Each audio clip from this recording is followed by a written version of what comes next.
subscribed to me over this last week. I hope that you will enjoy my videos. So I'm really excited because the new trailer for The Last Airbender, Legend of Korra has just come out and oh my gosh, it looks really good. So I thought that this week I would take the opportunity to talk about the show that it is a sequel to, Avatar: The Last Airbender. No, not that Last Airbender. And not that very pretty Avatar either.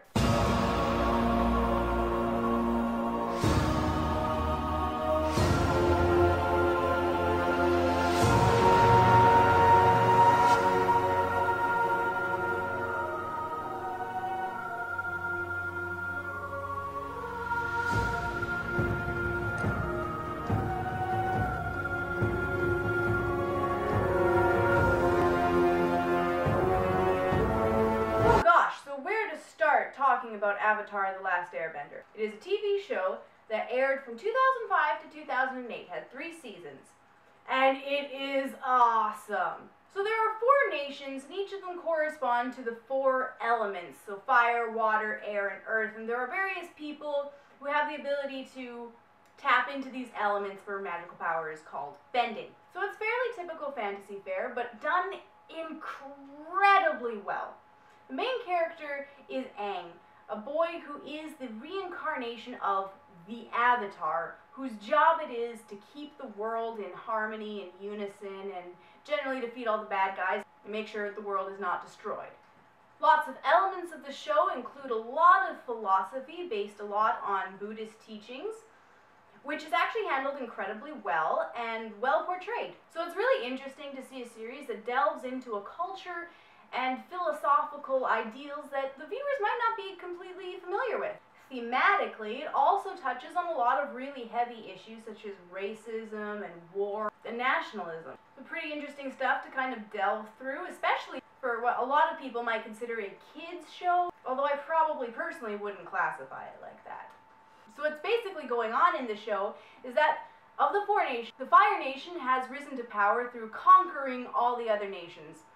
And they're basically trying to take over the world. So you have your fairly typical dictatorship, evil bad guy trying to wipe out everybody else because he feels that his country is much more superior to the rest, and that the rest of the nations should really count themselves lucky that they should be ruled over by such a wonderful and awesome nation as the Fire Nation.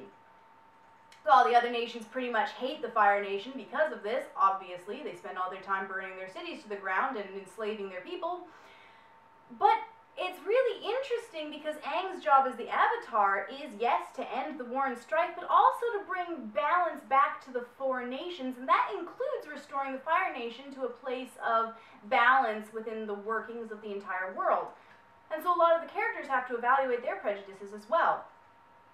Aang himself is an incredibly interesting character because he is, as the Avatar, responsible for bringing peace to the world and ending all the strife and basically making sure that the world doesn't get destroyed by the crazy evil Fire Lord. But he is a child and therefore does not have the life experience required to pull this off, and the series follows him and his friends as he tries to learn about growing up, coming into his responsibilities, and learning the techniques that he's going to need in order to defeat the Fire Lord in the end. Probably this show has some of the best character development that I have ever seen, and the most interesting character, at least that I thought, is the character of Zuko. Zuko is the Fire Lord's son. He starts off the series as a bad guy, but as the series progresses and he travels more and learns more about various peoples and countries, and he starts to evaluate and reevaluate all the things that he's been taught his entire life, like the people from my country are superior to all the other countries.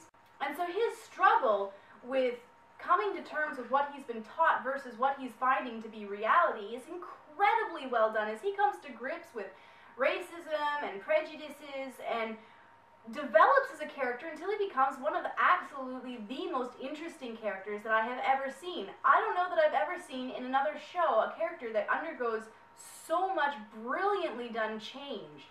It's really quite spectacular, and that's why he is my favorite character. My other favorite character is his uncle Iroh, who is absolutely brilliant. He doesn't change over the course of the series, but rather how the viewer perceives him changes, because we are introduced to him, and he's just kind of an old, wise uncle who is mentoring Zuko. But as the series progresses and we learn more and more about him, he gets progressively more and more awesome until he becomes probably one of the most badass characters in the entire series. Really, Iroh is spectacular. This tea is nothing more than hot leaf juice. Uncle, that's what all tea is. How could a member of my own family say something so horrible? But the other place where this series really shines is in the brilliant animation, and most especially in all of the fighting and martial arts sequences. A lot of effort and research went into developing all of the various countries' fighting styles. Their bending is correlating to actual fighting styles that exist, and you can really see that there was a lot of effort put into making them all very distinct. And as Aang learns each one of them, you get a feel for how they all work, and it's really cool watching some of these fighting sequences. Like, honestly, these are some of the best animated martial arts sequences I have ever seen. They're really awesome. Avatar was truly one of the best animated shows out there, and definitely if you're into martial arts style fighting, if you're into fantasy, if you're into philosophy, this show is really, really, really incredibly good. The only problem is that it ended. But no worries, because there is a sequel. And that sequel is Legend of Korra, which will be coming out sometime this year. It follows Korra, who is the next Avatar. She's a waterbender, and she looks awesome. I really love Korra's design, particularly because she is a strong woman who is not super skinny and a model.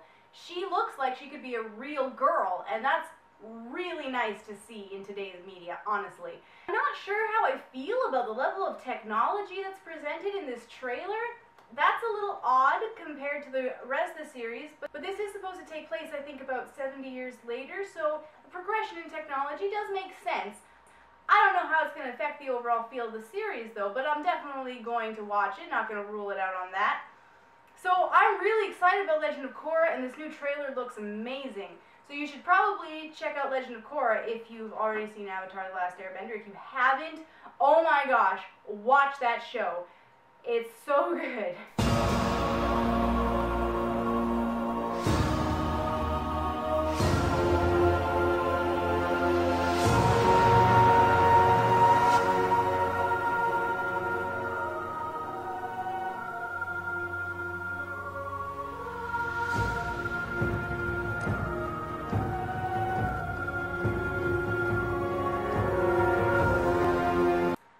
Well, that was my video for Avatar: The Last Airbender. Totally awesome show you should go see. Thank you so much for watching. If you enjoyed this video, I would love it if you would like, comment, or subscribe. Especially comment. I would love to hear your feedback. And if you have any ideas for shows that I should check out and feature on future videos, I would love for you to leave a comment and tell me what they are. Alright, thanks. I'll see you guys next week. Bye!